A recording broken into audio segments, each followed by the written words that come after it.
Coucou tout le monde, c'est Claire, j'espère que vous allez bien. On se retrouve dans une vidéo qui sera dédiée à mes astuces pour consommer, pour faire des économies. Alors attention, je ne suis pas coach, j'ai juste envie de partager avec vous mes astuces. Et si ça vous plaît, je ferai d'autres vidéos. J'ai écrit plein de choses, je ne vais pas tout vous dire, mais je vais vous partager mes manières de faire, me disant que ça peut aider. Et n'hésitez pas vous à me donner des conseils en dessous s'il y a des choses où vous vous dites tiens, on n'en a pas parlé. La première chose, c'est de savoir de combien on dispose, qu'on soit employé, salarié, indépendant, retraité, combien on a. C'est-à-dire qu'on tient un budget mensuel, on écrit ce qu'il y a, combien on a, voilà, tous les mois, que ce soit les APL, votre salaire, la retraite. Ce qui ne change pas, le loyer, votre crédit, votre assurance, l'électricité, ces montants, ils ne changent pas, ils sont là tous les mois. Donc déjà, on sait ce qui va partir, donc ça, on l'oublie, on le note. Et ce qu'il nous reste. Et dessus, il va y avoir les courses, toutes ces choses qui vont nous faire dépenser. Et à côté, moi, je note deux choses qui sont très importantes. Un objectif financier, alors ça peut être des vacances, une nouvelle voiture, et un fonds d'urgence, ce que j'appelle le fonds d'urgence, la chaudière qui lâche, le toit, les trucs pas drôles du quotidien, mais qui peuvent arriver. Voilà, donc déjà, je fais un budget mensuel où je note ce que j'ai, qui rentre, ce qui ressort direct, donc je ne compte pas dessus, ce qui me reste, et ces deux choses, voilà. Je ne compte pas l'épargne. L'épargne, c'est encore autre chose, et je ferai une vidéo si ça vous intéresse sur ce sujet qui sera dédié. Les fournisseurs, chaque année, je renégocie tous mes fournisseurs, quels qu'ils soient. C'est-à-dire que si vous restez engagé avec le même fournisseur, le prix que vous avez, c'est peut-être pas le prix le plus intéressant. Je pense aux fournisseurs d'énergie, électricité. J'entends souvent dire oui, mais tu payes moins cher, donc du coup service moins cher. C'est faux. Là, c'est la première année où j'ai eu un souci avec un autre fournisseur que celui qu'on connaît, parce qu'il y a eu un souci d'ailleurs à l'origine par le grand fournisseur qu'on connaît tous. Voilà, donc je n'ai jamais eu de souci et je vérifie chaque année où je paye mon gaz, mon électricité le moins cher. Et j'y vais. Généralement, je regarde aussi s'il n'y a pas parrainage possible. Je demande à mes proches, est-ce que tu es chez un tel? Et je regroupe gaz, électricité à la même enseigne parce qu'on a souvent des prix et c'est moins cher. Pareil pour l'internet, le téléphone portable et les différents abonnements. Je pense à Canal, Netflix. Donc moi, Netflix, on a pris cette année, mais jusqu'à présent, je ne le prenais pas. Pourtant, je peux vous dire, ça me faisait très envie parce que ce n'était pas inclus et tout additionné, et ça fait faire une dépense. Je voulais pas payer Canal d'un côté, machin. Je voulais un forfait qui englobe et que ça soit plus intéressant que coup par coup. Donc là, en prenant Netflix en internet, le téléphone, j'ai tout regroupé et ça me permet d'avoir moins cher sur la note globale en ayant comparé. Mais tout ça, j'ai pris le temps. Les assurances, j'en profite pour vous en parler parce que c'est un sujet qui est important et on dépense beaucoup d'argent dans nos assurances et on a tendance à dire qu'on est trop assuré. Alors oui, l'assurance dans notre carte bancaire peut assurer les clés si on s'est volé le sac à main, en cas de pépins, les voyages, les accidents, mais il est important d'avoir une assurance pour sa voiture, pour son domicile, et là il faut comparer. Attention aux comparateurs en ligne qui vont vous comparer des prix, qui vont vous dire vous comparer aussi les services. Mais c'est pas toujours, il faut vraiment comparer ce que vous allez obtenir, il faut que ça colle vraiment à vos besoins. Vous avez un domicile, par exemple, combien avez-vous déclaré en objet? Parce que s'ils ont 5 ans, c'est vétuste, ça ne sera pas assuré. Pareil pour votre voiture, si vous avez une voiture ou un scooter, combien de kilomètres faites-vous pour être assuré vraiment sur ce dont vous avez besoin. Je vous parle de moi, donc moi j'ai pris une voiture sans permis, je voulais une assurance tout risque, je ne voulais pas du tiers, parce que c'était super cher. Je suis passée sur donc courtier en ligne, un monsieur que je connaissais très bien qui était courtier. J'ai appelé ma banque, que je n'ai jamais réussi à avoir, donc là je me suis dit oulala, en cas de pépin j'aurais fait comment?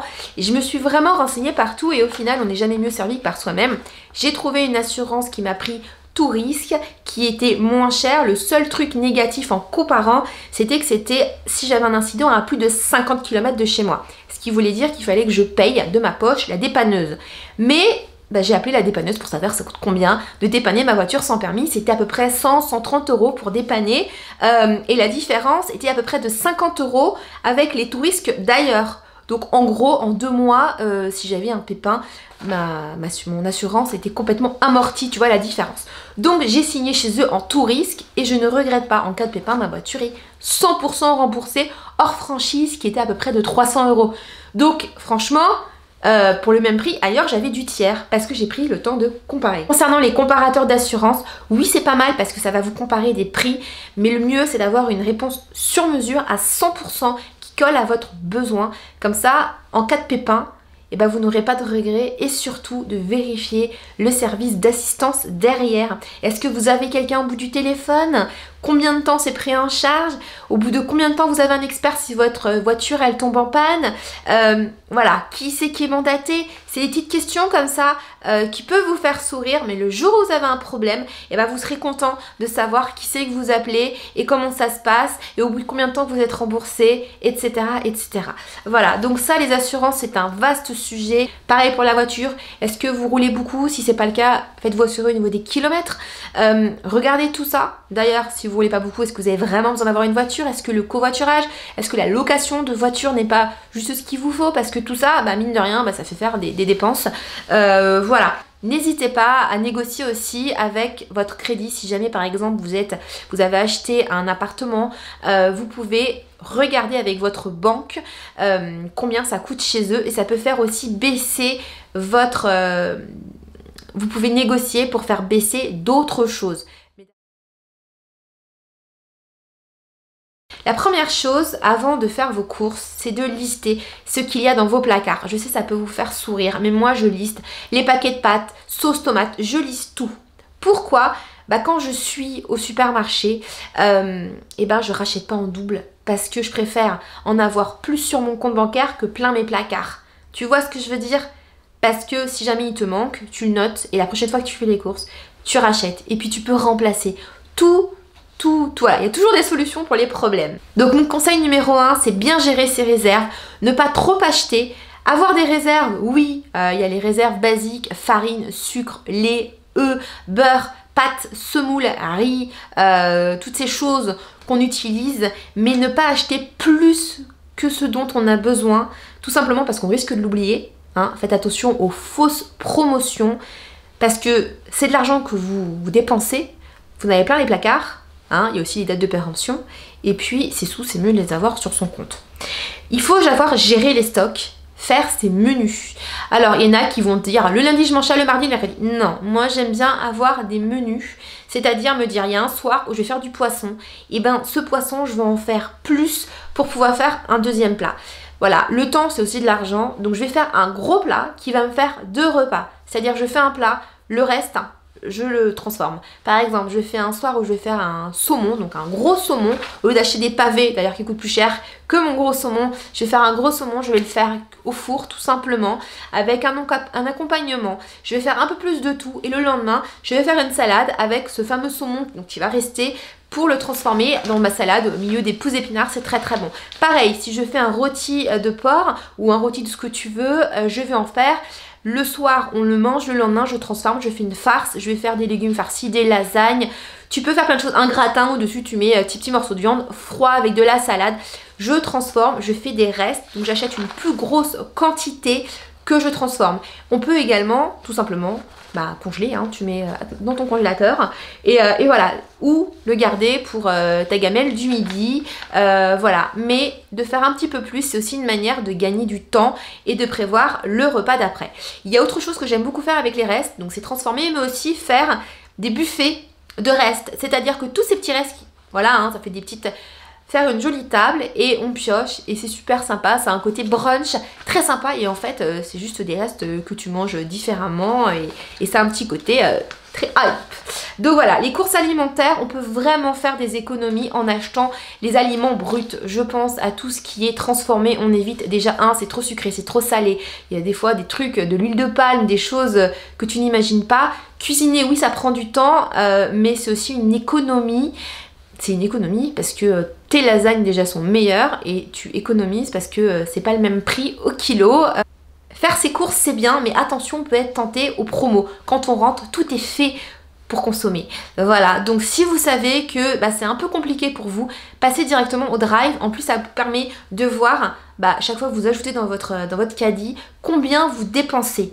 Et bien sûr, on compare les prix au kilo et les prix au litre, afin d'avoir le prix exact de ce qu'on achète, parce que souvent on se fait avoir sur les gros paquets où on a l'impression que c'est pas cher et en fait quand tu regardes c'est juste du bullshit. Voilà, donc le drive c'est bien. Moi j'ai du plaisir à choisir mes produits. Les promos je squeeze parce que je ne veux pas en avoir plein mes placards, sauf si je vois vraiment que c'est une promo intéressante sur un produit en particulier. Voilà, mais les dates courtes, oui c'est intéressant et en plus c'est un petit côté écologie. Donc voilà, montrer aux enfants qu'on peut acheter des produits. Et les dates courtes, on sait très bien que les yaourts sont toujours bons quelques semaines plus tard. Les œufs pareil, les œufs d'ailleurs l'astuce vous mettez dans un bac à eau. Si l'œuf remonte c'est qu'il est fichu. Voilà. Utilisez les tickets restaurants. Alors, je sais que partout on ne peut plus les utiliser. Quand j'étais plus jeune, moi je faisais mes courses avec les tickets resto, ça me faisait vraiment baisser la note. Donc n'hésitez pas quand même à vous renseigner si vous pouvez les utiliser. Et si par exemple vous ne pouvez pas, et bah passez-les à la boulangerie, faites le stock de pain, voilà.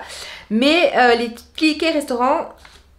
Mais les tickets restaurants, ça reste quand même de l'argent, donc ça peut être pas mal de les utiliser, de pouvoir faire ses courses. Et si jamais il faut acheter des choses pour manger sur son lieu de travail, et ben c'est l'occasion d'acheter les tomates cerises, parce que les tomates cerises normalement passent, les tranches de jambon, toutes ces choses-là, pas forcément d'acheter des plats tout faits. Faites attention quand vous faites les courses sur les gros formats, on se dit c'est moins cher, il y en a beaucoup, mais pendant 4 jours derrière vous allez vous manger la même chose, donc c'est pas forcément plus intéressant. C'est une manière encore de surconsommer qui n'est pas forcément, voilà, qui va pas avec l'idée de, presque un congélateur, bah tu fais un gros plat et tu congèles. Mais faut pas faire n'importe quoi. Quand on fait les courses, d'ailleurs quand vous êtes à la caisse et que vous avez votre ticket, n'hésitez pas à regarder parce que des fois il y a des différences de prix entre dans le magasin et sur votre ticket. Et des fois ça peut, moi ça m'est déjà arrivé d'avoir plus de 8 € d'écart et ne pas hésiter à aller à l'accueil. Alors quand c'est le samedi et que t'as les gamins dans le caddie et tout, tu dis c'est pas possible, mais... Voilà, ça arrive, donc ça, il faut ouvrir l'œil. N'ayez pas honte de faire vos courses chez les hard discounters. Je sais, il y en a qui vont juger, oui, c'est de la mauvaise qualité, elle fait ses courses, on s'en fiche. Il faut savoir qu'il y a des choses qui viennent exactement de la même usine. Ce qui est important, c'est la traçabilité, savoir ce que l'on achète. On peut pas tous acheter du bio, on peut pas tous acheter du vrac. D'ailleurs, le vrac, ça coûte super cher. Franchement, le vrac, on pourrait en parler pendant des heures. La décoration, ça coûte cher. Donc c'est vrai que mis bout à bout, c'est un budget. N'hésitez pas à lister ces choses qui vous font envie. Et quand on vous demande pour ton anniversaire, pour Noël, bah voilà, au lieu de dépenser votre argent dans de la décoration, si tu en as vraiment envie, bah demande sur des occasions. Parce que mis bout à bout, bah oui, ça coûte de l'argent quand tu vois le prix d'une bougie, des housses de coussin, d'un joli plaid. Et d'ailleurs, tu auras peut-être quelque chose de meilleure facture. On va parler de Action, toutes ces boutiques. Bon, moi j'aime beaucoup parce que c'est très intéressant. Mais quand vous y allez, vous faites comme pour vos courses alimentaires, faites-vous une liste des choses dont vous avez besoin. Je vois des nanas qui font tout le temps leurs courses là-bas et elles achètent mais plein de merdouilles quoi, tu vois. Donc c'est des super boutiques où tu peux faire des super affaires, mais il faut quand même avoir une ligne directrice. Donc oui, mais pas pour n'importe quoi. Et c'est pas mal, oui, pour les cadeaux de Noël, pour les décos, mais il faut avoir un budget. Moi quand je vais chez Action, j'ai pas envie de dépenser plus d'un certain montant parce que bah, tout mis bout à bout, t'en sors, voilà. Donc, les énergies. Alors il est intéressant de regarder chaque année chez qui on est, combien ça coûte et combien ça coûte ailleurs pour pouvoir comparer. À la maison, on peut avoir des gestes responsables qu'on connaît tous comme éteindre la lumière, ne pas laisser la télévision éclairée alors qu'il n'y a personne dans la pièce. Pareil, toutes les prises où on peut éteindre, ne pas hésiter. Écoutez, c'est un petit geste qui change tout. Pareil pour l'eau, ne pas laisser couler l'eau inutilement, mais ne pas se priver si on a envie de prendre un bain de temps en temps, de prendre son petit bain.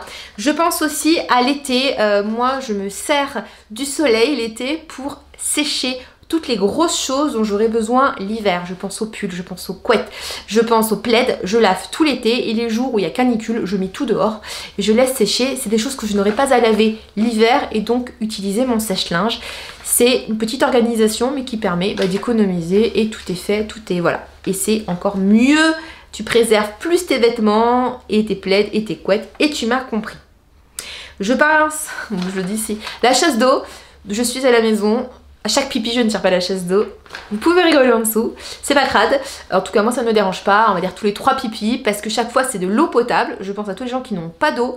Voilà, donc tous les 3 pipis, allez, je tire la chasse d'eau. Si je fais la grosse commission, je tire la chasse d'eau. Hein.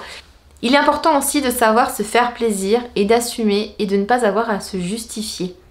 Il y a des personnes qui consomment, qui changent de téléphone tous les ans, tous les 6 mois, d'appareil photo, tout ça. Voilà, il y a des personnes à côté qui sont plus économes et qui vont attendre pour s'offrir quelque chose. Je fais partie de cette tranche de personnes et il ne faut pas hésiter à savoir se faire plaisir de temps en temps parce que ça fait du bien et toutes ces économies, qu'elles servent aussi à se donner envie de continuer en se faisant de temps en temps plaisir. Lorsque vous achetez en ligne, vous le savez, vous pouvez économiser, c'est-à-dire qu'en fait, la commission que vous donnez à votre moteur de recherche, c'est vous qui allez la récupérer et le site sur lequel vous allez passer. Par exemple, vous allez, je sais pas, acheter un truc sur la Fnac, vous allez passer par Poulpeo ou eBay Club, je vous ai glissé le lien en dessous par exemple, et bah vous allez avoir 2%. Donc si tu achètes un truc à 100 balles, tu auras peut-être 2 € sur ton achat. Si tu fais tes courses, tu peux aussi avoir comme ça. Donc il y a le cashback qui permet de récupérer des petits centimes, des fois c'est même un peu plus, et il y a aussi les codes promo qui te permettent, donc tu écris code promo, d'avoir moins 10 €, moins 20 €, moins 15 €, des fois des petits pourcentages, et donc d'économiser sur ces dépenses en ligne, et ça vaut le coup, ça permet de moins dépenser. Pareil, je pense aux achats, si jamais vous prenez vos billets d'avion, de train, d'hôtel, n'hésitez pas à passer via ces sites, ça vous permet donc d'avoir quand même une dépense. Je pense j'étais allée à Center Park il y a quelques temps, il y a 3-4 ans. Écoutez, j'ai récupéré comme ça 50 € avec Center Park, non mais trop bien. Donc n'hésitez pas et réservez le plus tôt possible quand c'est les billets de train, les billets d'avion ou à la dernière minute. Revendre ce dont on n'a pas besoin, ça peut vous faire sourire parce qu'il y en a qui n'aiment pas, parce que ça fait perdre du temps et tout. Quand on est en région parisienne, l'espace, ça coûte très cher, même ailleurs, hein, tu me diras, mais à quoi ça sert d'en avoir plein les placards si on ne l'utilise pas? Mettre sur le bon coin à un prix sympa pour que ça parte, on s'en débarrasse. Et si on n'a pas le temps, et bah de temps en temps faire une brocante. Alors oui, il faut se lever tôt, il faut avoir du matériel, mais on se fait prêter, on se débrouille, on le fait avec les copains, on passe un moment et on se débarrasse de ce dont on n'a pas besoin et qui pourrait être utile à d'autres personnes. Hein. Je vous disais, pour aller au sport d'hiver, bah t'as pas, je sais pas, ta planche, et ben hop, tu en as trouvé une sur le bon coin parce que quelqu'un n'en avait plus besoin et voilà. Donc ça fait des euros dans les deux sens. Jardiner. Alors oui, jardiner, ça fait économiser parce que les herbes aromatiques, hein, je pense à un bord de fenêtre, à un balcon. Après, si tu as un jardin, tu peux faire tes tomates. Tu passes un bon moment, t'apprends aussi à tes enfants, voilà. Donc moi, j'encourage. Et jardiner, oui, bon, faut acheter des graines, mais on peut aussi les faire soi-même. Tu sais, la tomate, les petites graines à l'intérieur, tu peux faire repartir et c'est aussi l'occasion d'être curieux et d'en apprendre. Les produits ménagers, je vous en ai pas parlé dans les courses alimentaires, tout simplement parce que ça ne se mange pas. C'est aussi une dépense. Alors il est vrai que j'achète des produits au maximum verts, éco-label, éco-cert. J'essaye de fabriquer aussi mes produits. Ça va être de l'alcool ménager dans un pchut, de l'eau avec du vinaigre d'alcool dans un pchut, du bicarbonate. Et j'utilise aussi des huiles essentielles pour purifier mon environnement et j'aère, tout simplement. Le prix des choses. Alors je pense quand on part au ski, à la mer, si on a besoin de certaines choses, ne pas acheter. Voilà, demander à son entourage s'il n'y a pas une combinaison de ski à se faire prêter ou à louer. Ne pas acheter pour acheter. Après, de temps en temps, sur le bon coin, quand les gens ils vont utiliser, ils revendent. Donc ça peut être aussi une manière de consommer autrement, mais de se faire prêter, c'est mieux. La mode. Alors oui, j'aime les vêtements, j'aime la sape. J'adore en avoir plein les placards. C'est pas bien, je vais pas dire j'ai 3 jeans, c'est pas vrai, c'est faux. Sauf que mes vêtements, ils me suivent depuis que j'ai 15 ans. J'ai les mêmes vêtements depuis 15 ans, puis je fais du ressort et tout. Voilà, donc ce que moi je vous recommande, si vous êtes comme moi, c'est de ne pas hésiter à troquer, à échanger, à faire du vintage, à regarder les occasions, les soldes de temps en temps sur une pièce qui vous fait très envie. Sinon pour les enfants, je fais essentiellement les soldes parce qu'il est important de ne pas se faire influencer par les réseaux sociaux. Il y en a, tu vas les voir avec le dernier sac à main, les marques, les machins. Mais est-ce que tu sais comment elles payent leur facture à la fin du mois? Est-ce que c'est pas papa et maman qui leur payent leur loyer? Parce que j'en ai connu des comme ça, tu vois. Voilà, alors que toi, tu bosses et tout, et bah, ça te fait envie. Ne juge pas, tu t'en fiches de tout ça. Bon bah voilà, fin de cette vidéo, il est vrai que j'aimerais approfondir certains sujets dont je ferai des vidéos qui seront dédiées. Il est important pour moi donc de vous dire que déjà c'est de savoir combien il y a d'argent qui rentre tous les mois, qu'est-ce qui sort et qui est récurrent, donc tu sais que voilà, déjà tu peux déduire ça, c'est comme si on te l'avait retiré, voilà. Après il y a ces fameuses courses alimentaires, bah ça nous coûte déçus. Il y a aussi la partie loisirs, parce que oui, on va faire des sorties, on va faire du vélo, on va se balader, mais on va aussi quand même faire des petites sorties, donc ça rentre en compte, mais il faut avoir cette envie d'être économe et donc avoir des envies. Donc c'est ce que j'appelle moi l'objectif financier et ce fonds d'urgence. Pour justement, il y a une galère, pouvoir piocher dedans. Donc dans l'objectif financier, ça peut être se payer une formation, se payer des vacances, se payer une nouvelle voiture, se payer un truc, voilà. Enfin bon bref, on en reparlera, n'hésitez pas à commenter, dites-moi ce que vous en pensez en dessous. Je vous embrasse fort, on va se retrouver ici pour aborder d'autres sujets. On va se retrouver sur Insta, Claire en cabine des copines, hein, sur le blog et ici sur YouTube pour aborder plein de sujets. Donc il y aura du léger et il y aura aussi des thèmes récurrents comme ça. J'ai plein d'idées donc à suivre. Je vous embrasse fort. Tchuss!